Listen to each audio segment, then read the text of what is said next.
Hello everyone. So today's chapter is resource and development. So in this chapter we are going to understand what is resource, how the resource is going to be used for the process of development and how it is beneficial for us, how they are scattered in all over the world. That means what are the different types of resources are there and how they are distributed.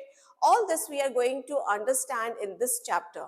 So this chapter is going to be conducted in a part wise. So every part we are going to discuss with a particular topic. So today's topic is what is resource, what is development, and how we are going to get the importance of these resources here.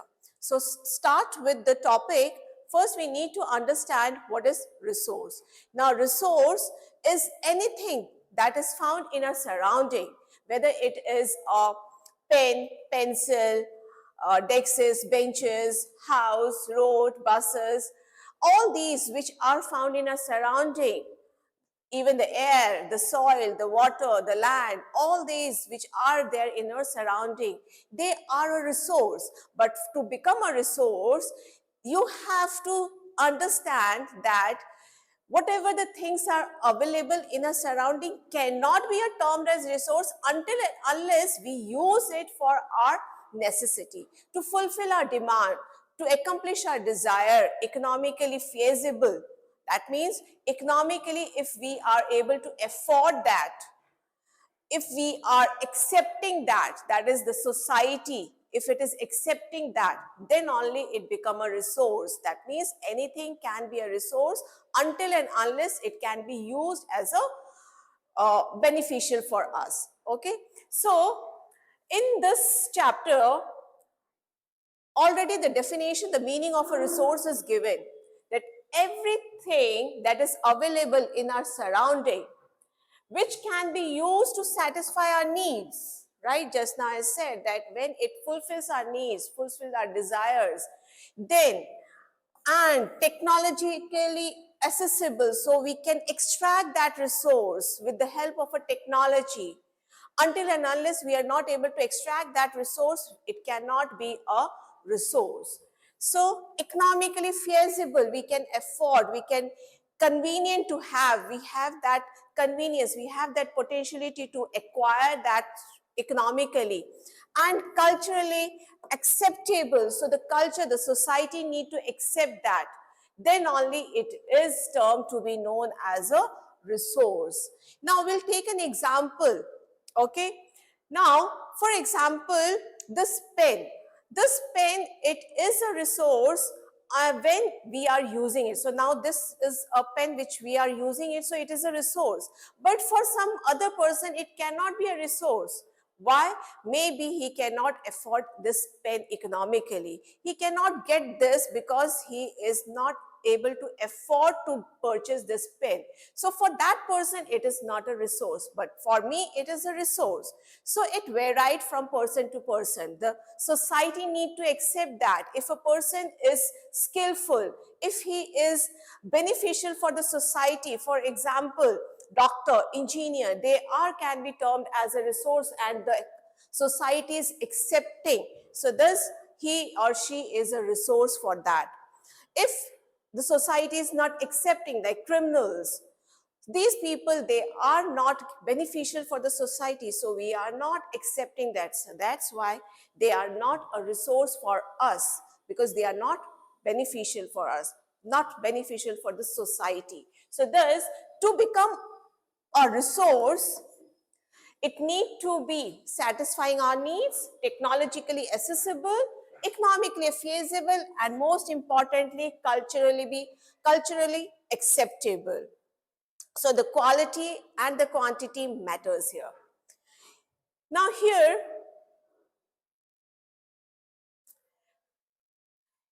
now how the process of resources takes place. Now simply we cannot take anything and we are using it as our fulfilling the needs. So there is a process to make a thing which is there in a surrounding and to become a resource, there is a process of transformation is included there. So there is a diagram which helps you to understand that how a raw material, a simple thing, can be a resource for you. Now here, the human being themselves, they are a resource because they are skillful, their intelligence makes them to convert a raw material, a simple thing, into a valuable product to become a resource. So that's why human plays a very important role. They themselves, they are a resource for us, for the society, for this earth. So this, everything is surrounded by human beings. So human beings, which is available, the things which is available there in the nature.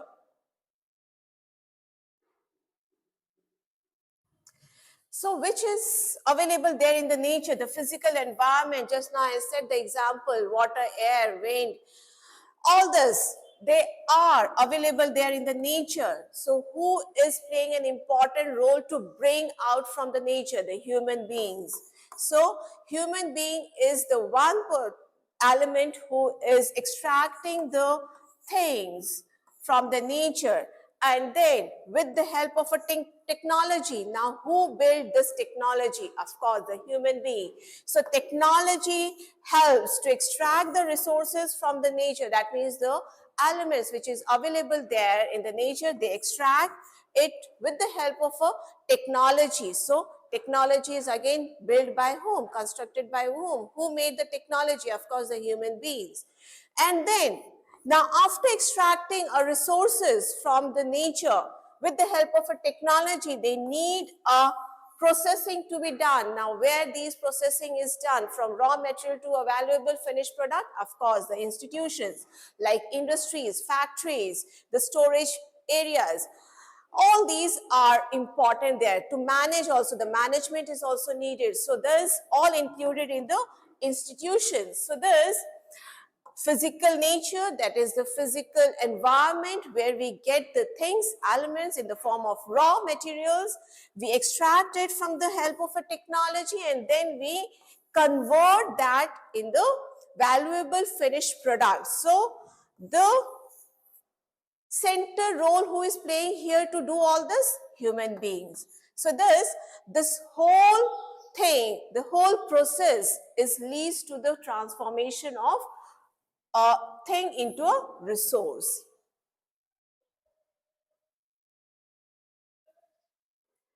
So thus here we get a meaning or the definition for this. The process of transformation of things available in our environment involves an interactive relationship. Yes, so thus we have seen that there is an interrelationship between the nature, the physical environment, technology, as well as the institutions. So all these are interrelated with the help of a human beings. Yes, and thus we see that they are transformed from raw material to the valuable finished product which we are using it. Now, human beings interact with nature through technology and create institutions. Just now I said, they have created the institution, the factories, the industries to accelerate their economic development. So this, why all this is done? Of course, for the process of development. Now here we need to know what is development really means. Yes, now there, if we use one word again to understand the development better, that is the growth. Now we need to find out what is the difference between growth and development. Of course, there is a mistaken going on among us that growth and development, they are same. Of course, they are same in the term of changes. Now, development is also a change which is brought there in our surrounding. Even the growth is also a change which brings a change in our surrounding, but there is a minor difference, that is a development shows only a change which goes positive. Now, growth means a change which goes with negative as well as positive. Now, to better understand this two terms, development and growth, we'll take an example of that. Okay. Now, say for example, a road is constructed nearby your house. Now, this is a change which have taken place, the construction of road. But while construction, number of trees have been deforested. They were cut it off. So it is affecting what? Environment. Yes. And this change, of course, road will help you, benefit you to move from one place to another, right? So in a very easy way. But on the other hand, the cutting of trees, it is affecting the biodiversity. So this change is known as a growth. But there is a place which is empty, which is where there is no tree, there are no vegetations. But if we started planting trees, so it is modifying the environment, right? So this is a change which has taken place to give us a positive result. So this change is known as a development. So this development is the ultimate goal of a society, of an individual, and of a government. So we are trying to achieve this change only, that is a development. So to understand what is resource, we have to go with a process of development, that how the resources are being used to go with the process of development, mainly the economic. Of course, economic development leads to other development also, the social, the cultural, all these development also been taken place if we use the resource for economic development.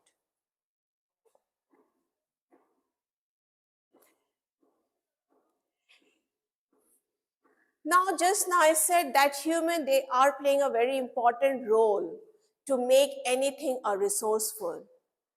Now, this is a human nature also, we can say that they're too greedy to satisfy their needs. And thus, with that greediness, they think that nature is providing all these things in a free way, but actually it is not a free gift given by the nature. So there is one question for you. Do you think that resources are free gift of nature as is assumed by many? Just now I said assumed by many. Many people think that the nature have given these resources, these elements for their use only. So to make profit, they become so greedy that they are never thinking that what the nature in return asking from us. So here in the board exam, this question comes there. That is, resources are free gift from here. The resources are free gift of nature as assumed by many. Suggest your viewpoint. So in this way, the question comes of 3 marks. So it is depend on you that how you're going to respond to that answer. But actually, the resource is not a free gift. The resources which we are using, they are in a limited stock in the nature. Nature have made these resources for us.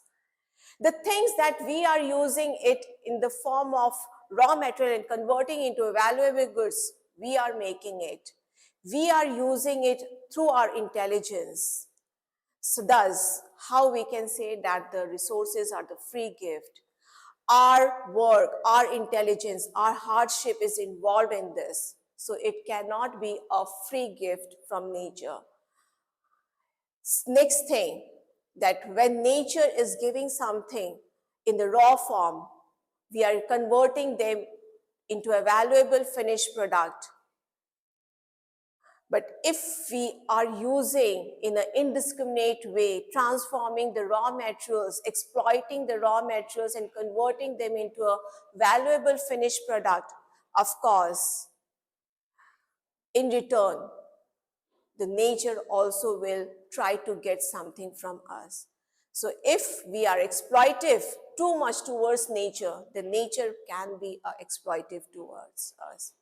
So you have seen that In the last few years, we are affected by number of natural disasters.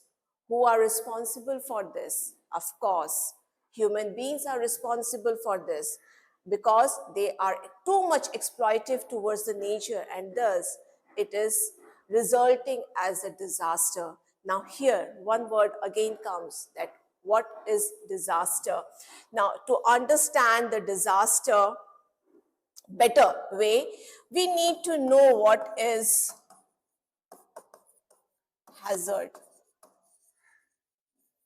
because this two term again by mistakenly human or people, they think that they are same term. Actually it is not. Now hazard and disaster,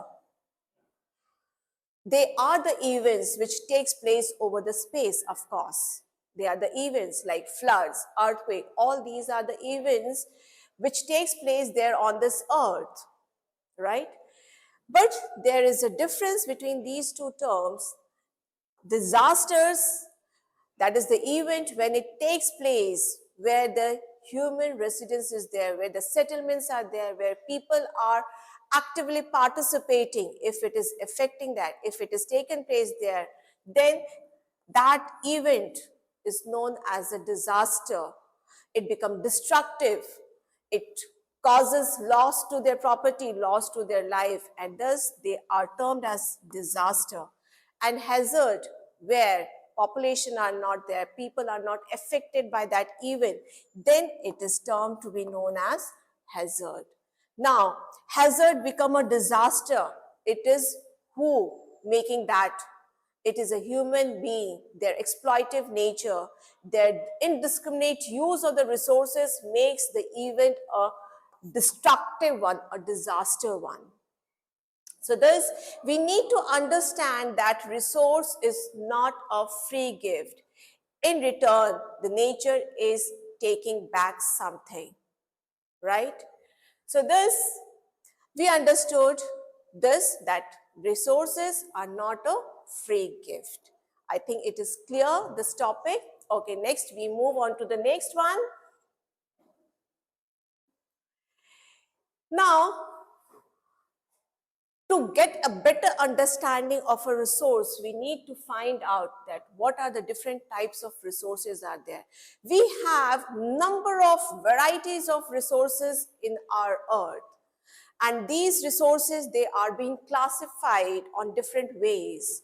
So how they are classified, just check it out. Now it is classified in the following ways on the basis of origin. Now there are number of resources which have their existence in the form of biotic and abiotic. Bio, when we go with this word, biotic, bio means life. It is well known in science, you have got that, right? So bio means life. So anything which have life, they comes under this category, that is biotic. For example, animals, plants, even human beings, they comes under this category. And next is abiotic. Abiotic, without life. Anything which is there present on this earth without life, they cannot grow. These elements, they comes under abiotic, like air, water, land. Of course, they are a lifeless element which is present there on this earth, and it is an example of abiotic. Now, next is on the basis of exhaustibility, which can extinct from nature, and some resources are extinct, some are not. So they are classified on the basis of this. So renewable and non-renewable. Renewable, itself the term is saying the meaning of this, that is reuse. So we can use it again and again. And next category is the non-renewable, where the things cannot be reused once it is been used. They are extinct from the nature. Renewable, like water, solar energy, all these can be termed as a renewable resource. But non-renewable resources are fossil fuels or coals can be, because once we use it, we cannot get it back again to use it. So it extinct from nature. Next, the ownership, on the basis of ownership. Now take an example of this. This is a pen I'm handling with me. It is the only owner I. I am the owner only here, right? So this type of sources is termed or comes under individual resources. Your book, your pen, your house, they are comes under individual resources. Then community, of course. We are not staying alone in this earth. We have number of other people, other communities are there along with us, staying with us. So they are also using some resources along with us. So that resource comes under the community resources like roads, community parks, community well, all these comes under the community resources. Then nation, of course, we are belonging to our one territory. So the territory also have a resource to use it so that no conflict will be taken place there with the other territory. So the national territory is whatever that in the national territory we have the resources, we use that resources like national parks, wildlife sanctuaries, national highways, all comes under the national resources. Okay, one more thing I want to explain. You say this is India's southern part, and this southern part, which is in a triangular shape, is covered by water from three sides. Now, the other countries are also there from the east and the west side of us. Yes. So thus the water beyond 200 nautical miles from our territory, it is not a resource to be used by us, by our nation. Just that, the interior part, that is within this 200 nautical miles, this water is used by the nation for the resource to develop. So this comes under the national resource, and beyond 200 nautical miles, the water which is used, the resource that is used, it comes under the international resource. So this is a category which comes under the ownership. So they are the owner of, that is the number of countries, they are the owner of this resource beyond 200 nautical miles. Now on the basis of the status of development, that means how we are, in what level the use of resource being used for the process of development. So on that basis, it is categorized: potential, developed, stock and reserve. So these are the four categories, four subdivisions which comes under the status of development. Potential. Potential means what? We know that the thing have a potentiality. Even we used to say that, why don't you do? When you have a potential, that means you have that capability, but you're not using. Same way, the resources, we know that it have a potential, but we are not using it. Maybe because of our lackness in the economy, maybe because of the technology, or we are aware, but we are not using it as per our wish. So this comes under potential. Like wind energy, we know that wind is available everywhere. We can use this wind and convert into an energy, but to that extent we are not using this wind to convert into a wind energy for the process of development. So this comes under a potential resources. Then developed, that means already in that extent we are using that resource for the process of development. Okay, like water. So this comes under developed. Now stock, we know the resource, but we don't have a technology to use it, and thus these things are kept. When we get the technology, we use that resource. So that comes under stock. For example, we know that water, H2O, yes, it's a chemical composition of water. We know that this two can be separated, and once it can be separated, we can use hydrogen for our developmental process, but technology is not available till now, and that's why they are kept in stock. So this type of resources are known as stock resources. Now next is the reserves. Now reserves, everything is there, but we are keeping it for future generation to be used, and they can go for a process of development. So these type of resources, they comes under reserves. So this is, I think, clear that what are the different types of resources we have in this world.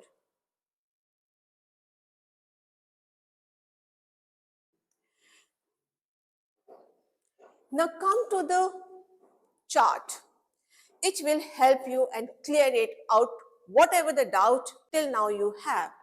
So resources, they are categorized. Whatever the resources are there in this world, they are categorized into broad two categories, natural and human. So I have already given that human being, land, water, trees, desks, benches, all this, they are being categorized into two, that is the natural and human. Natural resources are those resources which are formed naturally, and human resources are those resources which are made by human. Natural resources like renewable and non-renewable. Now, renewable, already I said that water, wind, all these solar energies, they comes under renewable because we can use it again and again whenever we need it. They never exhaust from the nature. They never exist from the nature. They are there in the nature, and that's why they come under renewable resources. And non-renewable, of course, once we use it, we cannot get it back. They extinct from nature. So renewable, they're again further divided into two types, that is continuous or flow. So continuous means wind, water, which are unlimited. We get it whenever we need it. In the quality, in the quantity. Yes. Then biological, of course, the life. They are renewable. Life and resources. That means natural and wildlife, natural vegetation like forests, grasslands. All this comes under the natural resources, under biological, and wildlife, the animals which we have seen in our surrounding, which we have seen in a reserve forest. All this comes under wildlife categories, and this makes a biodiversity, right? Now, non-renewable, there we have two types, recyclable and non-recyclable. Recyclable, once or twice we use it and then they extinct from nature, like gold, any metal, that means, okay, aluminium, zinc, we can use it number of times and then slowly and steadily they extinct, right? Then non-recyclable, only once we use it and it is extinct from the nature. Example, fossil fuels, petroleum, all this comes under this category. So I think the natural resources, it is clear to you. Now we'll next come to the human.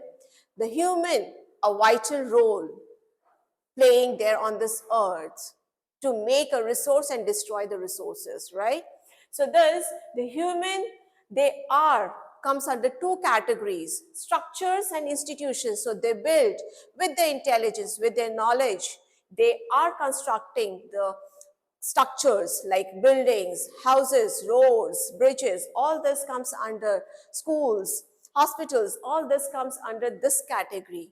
Yes, so this is a human made. And human themselves, they made a skillful resource, a human resource, a potential resource, right? So this next category is quantity and the quality. So the human, they make the quality and the quantity product, human product, which is going to help us in the process of development. So the quantity matters as well as the quality. If quantity is related with the quality, of course, it will help to get a good development over on this earth by the human. Now, we used to say that if we have a quality, we cannot see that what is the number of quantity there. Two people, if they are quality one, then it make a big change in spite of that 100% who doesn't have a quality. So thus, it is a human who is making the quality and the quantity in the process of development. So today's topic, till here we'll finish it. Next day with next topic, but before that, I want to clear that what type of important questions comes from this topic. The first question, what is resource? That is the most important question that comes for 1 marks, as well as the MCQ question comes from here. Then next, the process of transformation. This is another question that comes there in the board for 1 or 2 marks questions. So in the form of filling the blanks also it comes there. Then of course, one marks question comes from this type. You have to write the names, you have to give the examples. So from this topic, this type of question comes. Give the examples, as well as you've been asked that name the resources which are categorized on the basis of origin. So in this way, the question comes there. Of course, the examples will come from here, that what are the non-renewable resources are here. What are the non-recyclable resources? Give examples. So all these type of questions might come from this particular topic. So I think this is clear for today's. We'll come with the next topic and next knowledge. Thank you.